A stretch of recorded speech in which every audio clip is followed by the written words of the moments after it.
Hello, my name is Robert, and I'm 64 years old. I've been married to my wife, Linda, for 41 years. We met young. I was 23, she was 19.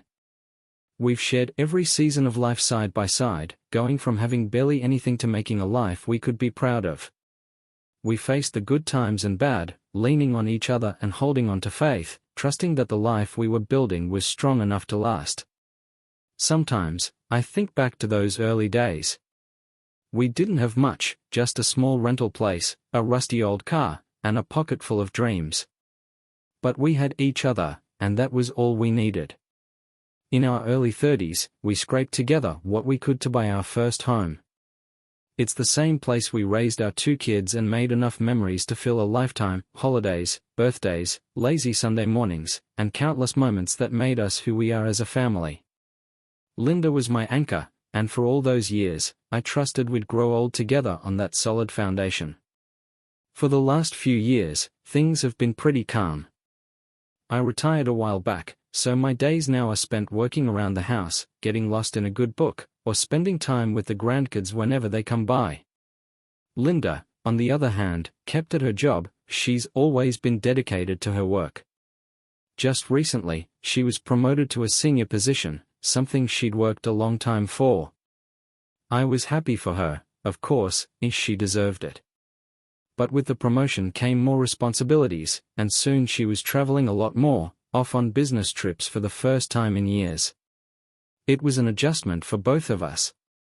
I'd gotten used to having her around, so seeing her take off on these trips every few months felt strange. I felt a mix of pride and a bit of worry too. Proud of all the hard work that got her to this point, but still, I couldn't shake a feeling that these changes might start to alter things between us. When you reach a certain age, you realize just how precious time together really is, and each of her trips seemed to chip away at that time just a little. I did my best to brush it off, reminding myself that we'd been together through so much, and she'd always been steady and loyal. I trusted her completely. Linda had always been dependable, and I never had any reason to think otherwise. But as the trips got more frequent and she started coming home looking more worn out, more withdrawn, I couldn't shake the feeling that something wasn't quite right. It was after one of Linda's work trips that things started feeling off. She'd been gone for 3 days, attending a conference down in Dallas. Normally, when she'd get back, she'd walk through the door with that familiar smile, give me a kiss, and we'd sit down to talk about her trip. We'd catch up like we always did. But this time, as she came through the door, I sensed something. She looked worn out, more than usual. Not just tired in the way that anyone might be after a long flight, but as if something heavy was pressing down on her. Her smile seemed strained, and she barely mumbled a greeting before heading straight into the kitchen. I followed her, trying to keep things light. "Long trip?" I asked, leaning against the doorway, waiting for her usual warmth. "Yeah, just busy," she replied, already rifling through the mail as though she didn't want to talk about it. I held back from pressing her for details. She had a lot on her plate now with this promotion, and maybe this trip had just been unusually stressful. Still, as the evening went on, I couldn't shake the feeling that something was different. At dinner, she barely touched her food, spending more time glancing at her phone than looking at me. When I asked her how the meetings went, she shrugged and said, "Fine," before quickly changing the subject. It wasn't like her to be so quiet, so withdrawn. Over the years, Linda and I have always been able to talk about anything. Sure, we've had our arguments, but we'd always hash it out and move forward. But now, it was like this wall had suddenly risen up between us, and I couldn't understand why. The days that followed didn't get any better. She'd spend more time than usual up in her office, working late into the night or catching up on emails. And whenever I'd wander in, she'd put her phone down or shut her laptop the moment I walked through the door, like she didn't want me to see what she was doing. It was strange. We'd always been open with each other, no secrets. But now, it felt like she was hiding something. I tried to convince myself it was nothing, that I was just overthinking things. I've known Linda my entire life, and she's the person I trusted more than anyone. But as the days wore on, that little voice in the back of my mind kept whispering doubts I couldn't ignore.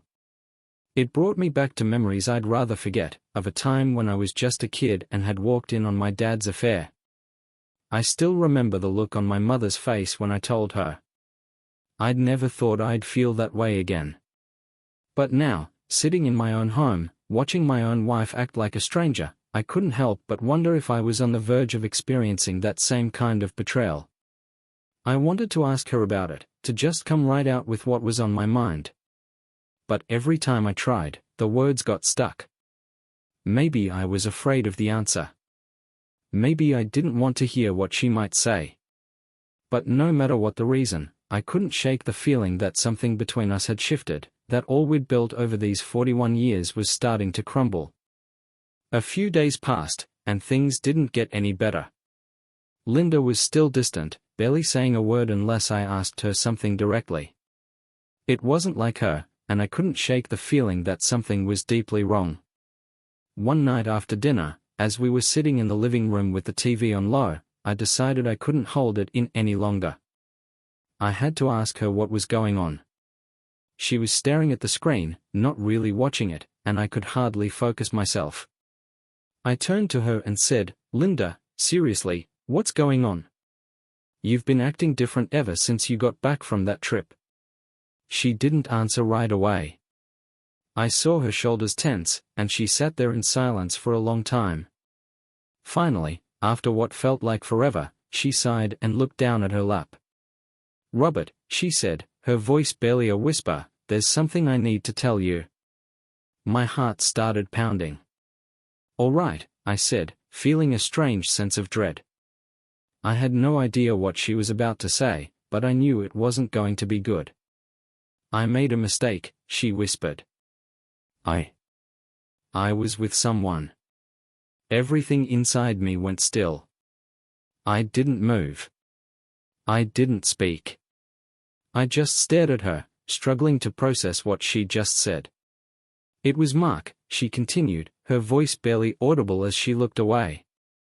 "It happened on the last trip." Mark. Her boss.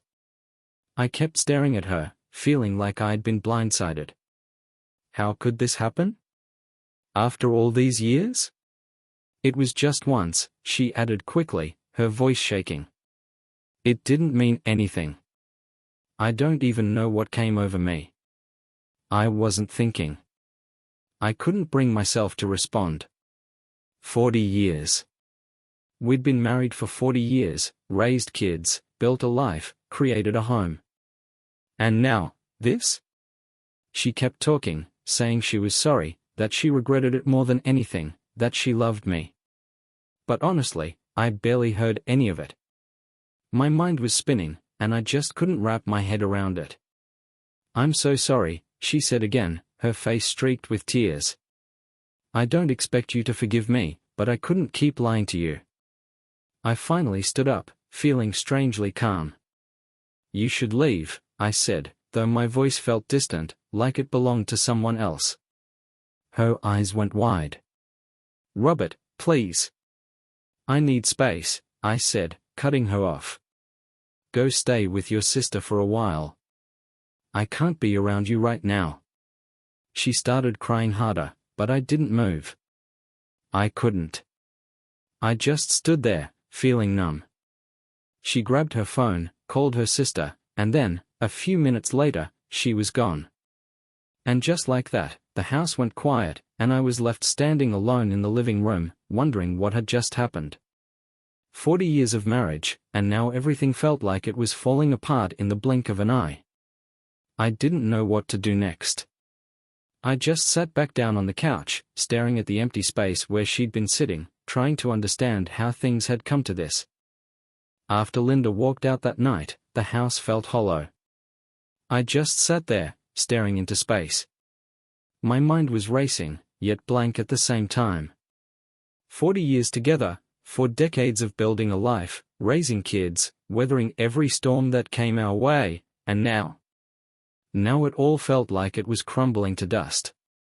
I didn't even know where to begin. How could she do this? I thought we had something real, something solid. I thought that no matter what, we'd be in this for the long haul. But clearly, I'd been wrong. I sat there on the couch for what felt like hours, trying to make sense of it all. But I couldn't. Every time I thought about her and Mark, my chest tightened, and I could hardly breathe. I felt like I was suffocating in my own home, so I grabbed my jacket and keys, and walked out. I didn't have any idea where I was going. I just drove. The streets were nearly empty, and I wasn't even paying attention to where I ended up. My mind kept looping back to everything she'd said. It didn't mean anything. How could she say that? Of course, it meant something. You don't throw away 40 years over something meaningless. Eventually, I found myself at the small park a few miles from the house. It was dark, completely empty, and I just sat there in the car, staring out at nothing. I was so angry, but it felt like I was trapped, unable to yell, unable to cry, unable to break something. I just gripped the steering wheel, like it was the only thing holding me together. When did things start to change? Had I missed something? Was she unhappy and I didn't see it?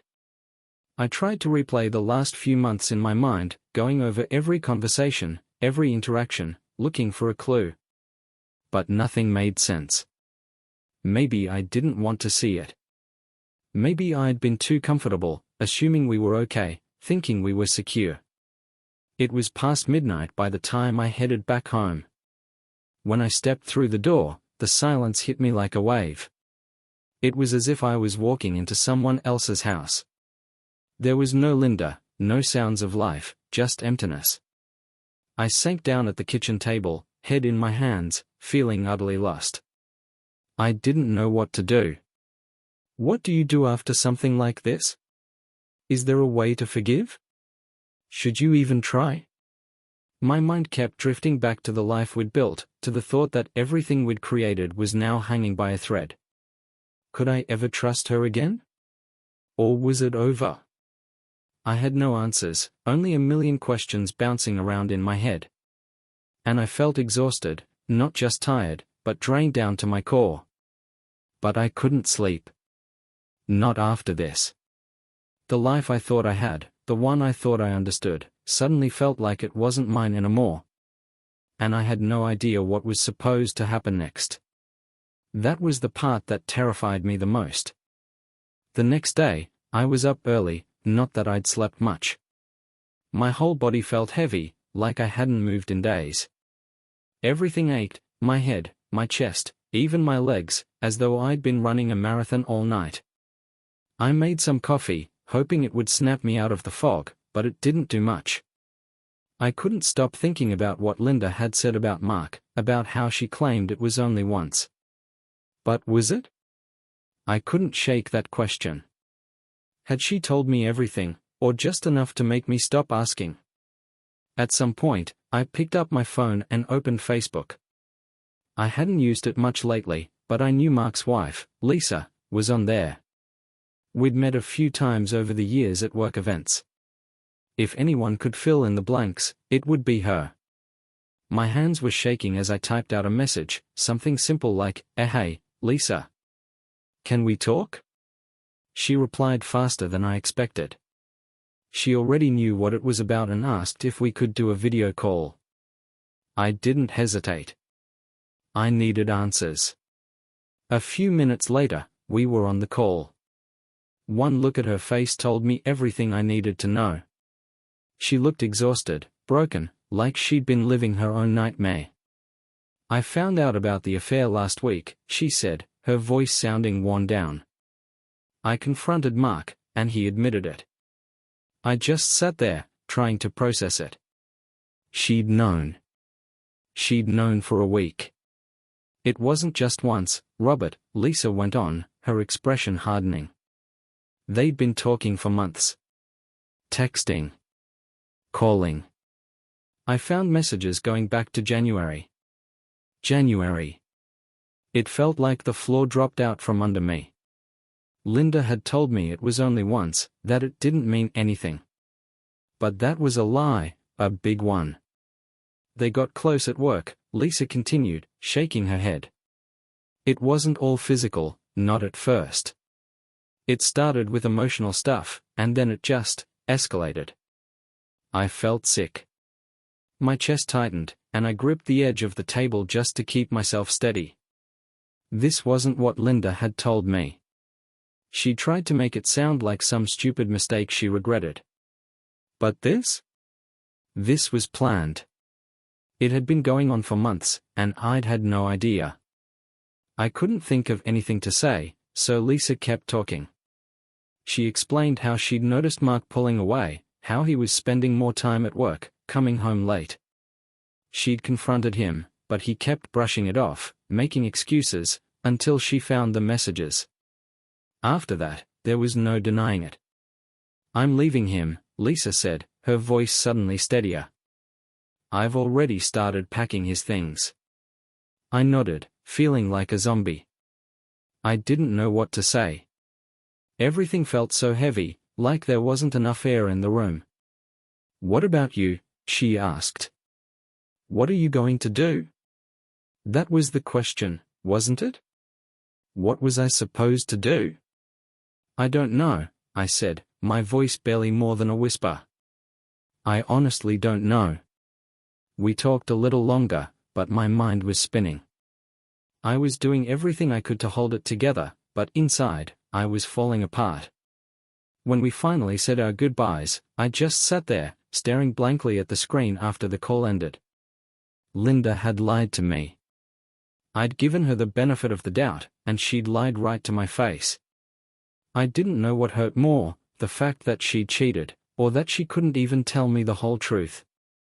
I sat there, my mind going a mile a minute, trying to figure out what to do next. I knew I needed to talk to Linda again, to find out if there was even more she hadn't told me.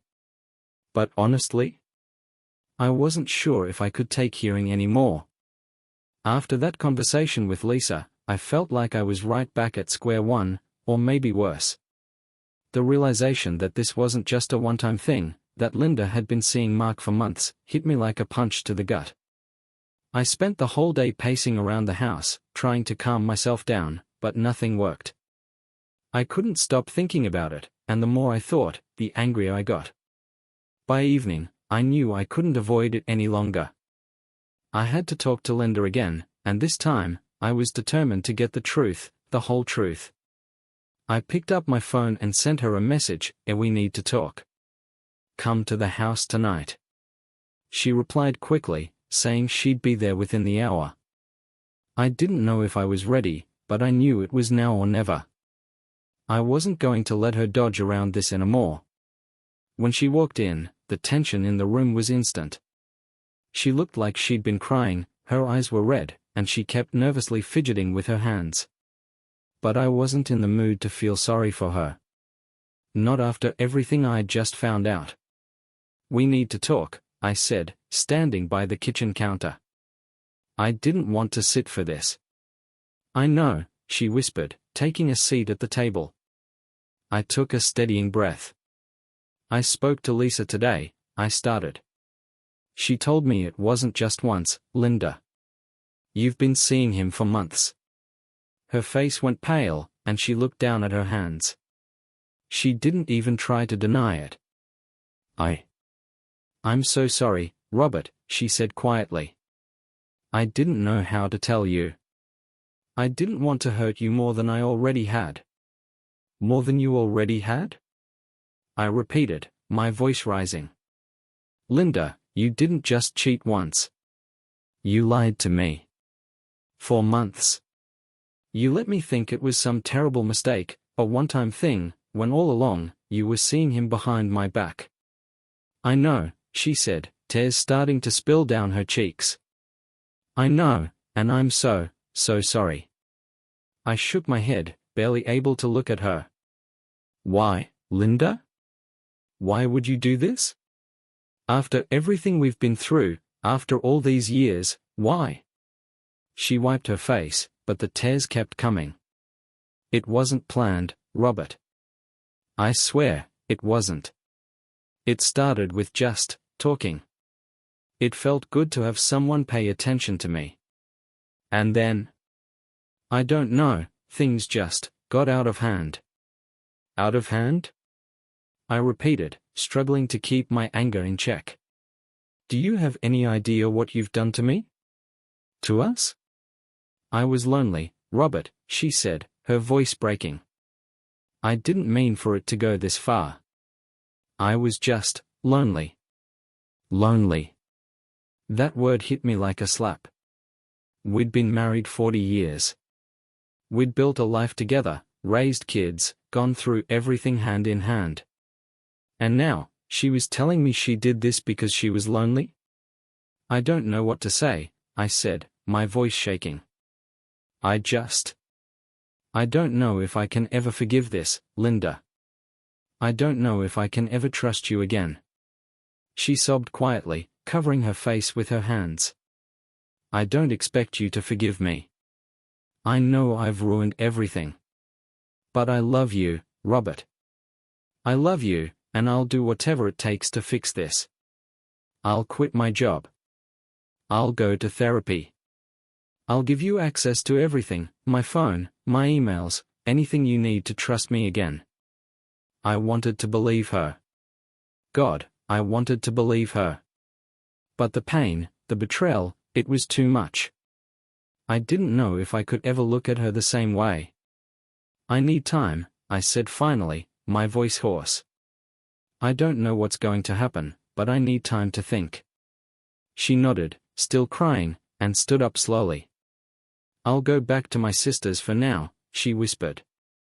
But please, Robert, just think about it. Please. I didn't say anything as she walked out the door. The moment it closed behind her, I let out a breath I didn't even realize I'd been holding. I felt drained, like all the energy had left my body. This wasn't just about what she'd done. It was about the fact that she'd lied to me for so long, letting me believe something that wasn't true. And now, I had to figure out if I could live with that. But I wasn't sure I could. The next few days were a blur. I stayed in the house, trying to go about my routine, but nothing felt right. Everything reminded me of her, of us. The quiet was unbearable.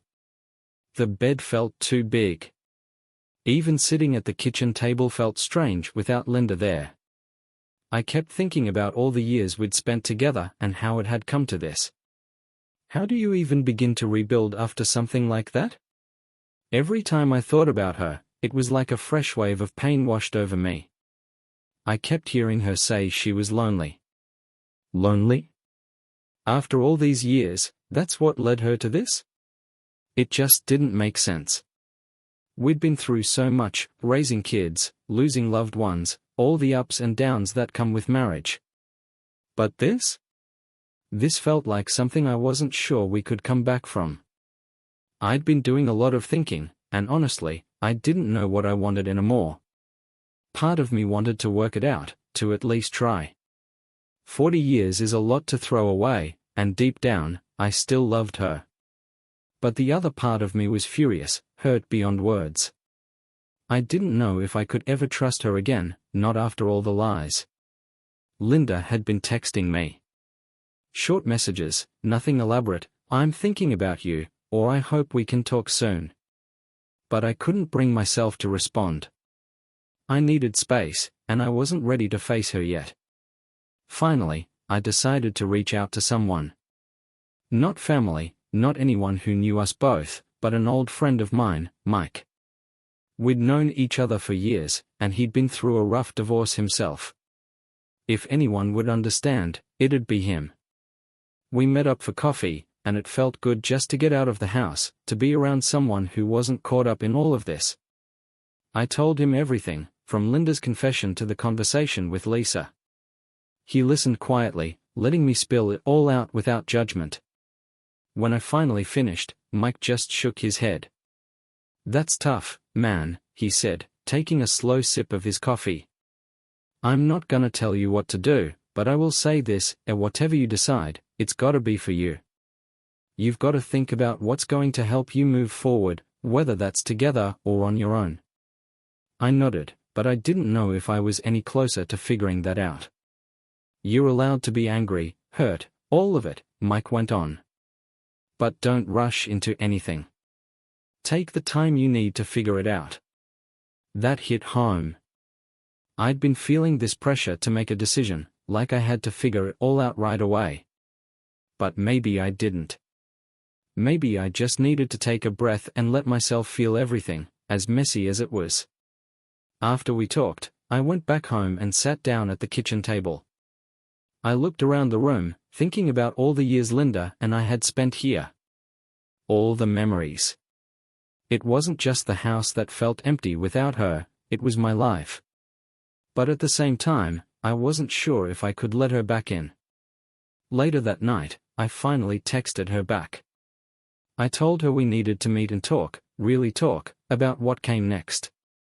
I didn't know where this conversation would go, but I knew I had to face it. She came by the next evening.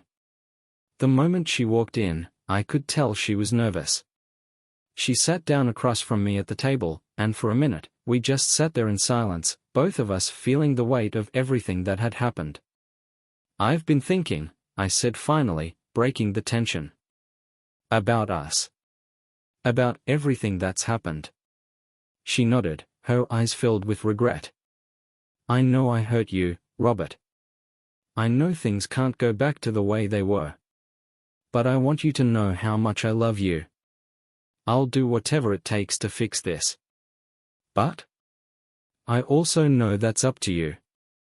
I looked at her, and for the first time in days, I felt a little less angry. I wasn't sure if it was because I was starting to heal or just too tired to keep holding onto the rage. I don't know if I can forgive you, I admitted. At least not right now. But I also don't want to make any decisions I might regret later. She nodded, wiping away a tear. I understand. I need more time, I said. I need to see if we can rebuild that trust. But it's going to take a lot of work, and honestly, I don't know if it's possible. I'll do anything, she said softly. Whatever you need. We sat there for a while, talking about what that would even look like. Therapy, transparency, everything out in the open. It wasn't going to be easy, and I wasn't making any promises. But I was willing to try. When she left that night, I didn't feel relief, but I didn't feel as lost either. I knew this was just the beginning of whatever came next. It wasn't a clean slate, but it was a step forward. Whether we'd make it or not, I still didn't know. But for the first time since it all came crashing down, I felt like maybe, just maybe, there was a path forward. The days started to blur together as I settled into the quiet of the house. Everything around me still held memories of Linda, the chairs we used to sit in, her favorite spot on the couch, even the empty side of the bed. But, bit by bit, I began to see those spaces differently. They started to feel like mine in a way they hadn't before. I'd wake up early each morning, almost as if I had somewhere important to be, even though I didn't. I'd go for a walk down to the park and just let the air clear my head. The fresh air, the quiet, it was different from the life I'd had, but it wasn't all bad. It reminded me that I was still here, still able to put one foot in front of the other. I reached out to friends I hadn't seen in ages. Some of them knew what had happened, and they welcomed me back like no time had passed. We'd go for coffee or just talk, and for a while, I could let go of everything hanging over me. They didn't ask questions, they just let me be, and that was enough. One morning, Linda's name popped up on my phone screen. It was a short message. She asked if we could talk sometime. I held the phone, rereading her words. My thumb hovered over the screen, but eventually, I set the phone down without responding. Right then, I knew I wasn't ready. I needed more time to find my footing before looking back. Each day was a small step forward, and while it didn't erase the hurt, I could feel that first sense of peace taking root. I was learning to move on, one day at a time. A few weeks later, I finally agreed to meet with Linda. Her messages had lingered in my mind, and I knew I couldn't avoid the conversation forever. I wasn't sure what I wanted to hear, but I decided it was time to see her face to face. We met at a small cafe we used to go to, though it had been years. When she walked in, I noticed she looked different, almost as if the time apart had changed her too. She sat down across from me, and for a while, neither of us spoke. Finally, she broke the silence. "Robert," she said quietly. "I know I hurt you in a way that's impossible to take back. I can't undo what happened, but I need you to know I'm truly sorry." I listened, feeling a mix of sadness and calm. The anger I'd been carrying didn't burn like it used to. It was still there, but it had dulled somehow. She continued, "I want to make things right, if that's possible. I'm willing to do whatever it takes to bring back even a piece of what we had." I took a slow breath, thinking over my words. "Linda, we had 40 years together, and I won't pretend they were all perfect. But what happened, it broke something in me, something that might never be fixed. Maybe one day I'll be able to forgive, but I can't make that promise now. And I don't think we can go back to what we were." Tears filled her eyes, and she nodded, taking in what I was saying. We sat in silence for a few minutes, each of us coming to terms with what we'd lost. When we finally said goodbye, I felt an unexpected sense of relief. Seeing her didn't change the past, but it allowed me to let go of something I'd been holding onto for too long. As I walked away from that cafe, I felt lighter, ready to start the next chapter. Things started to feel lighter afterwards than they did after my last talk with Linda. The anger I'd always done was less sharp. The pain remained, but it wasn't in the driver's seat anymore. So I tried to fill my days with things I hadn't done in years. I went out to the countryside just to get my head done clean, or I'd sit down at a coffee shop to watch people enter and depart. I even went for a few meets with friends that I hadn't seen in ages. At first it was strange, but then natural, almost easy. I took a drive out to a lake once visited years ago one weekend. I read the paper and sat on the shore and just watched the water. I was feeling more at peace there than I had in so long. I sat by that lake and realized that all of Linda had been my past. I didn't have to be all that defined. I didn't know what was next. I knew I was ready to find out. It was about the small changes for the next few months. I didn't try to rush anything, I just took it one day at a time. I started to enjoy mornings, they felt calmer, quieter, almost like mornings used to be. I would hang out with people who weren't suspicious of everything I said or did, or who asked a lot of questions, and were just chill. However, the anger faded off over time. It wasn't fast, but it was a little lighter each day. I saw those memories without the same sting, looking back. It had been like it was just part of the past and something I had been through, and something I did not have to bring with me anymore. I didn't know what would happen next. It was the first time in ages that I felt ready to see where life was going to take me.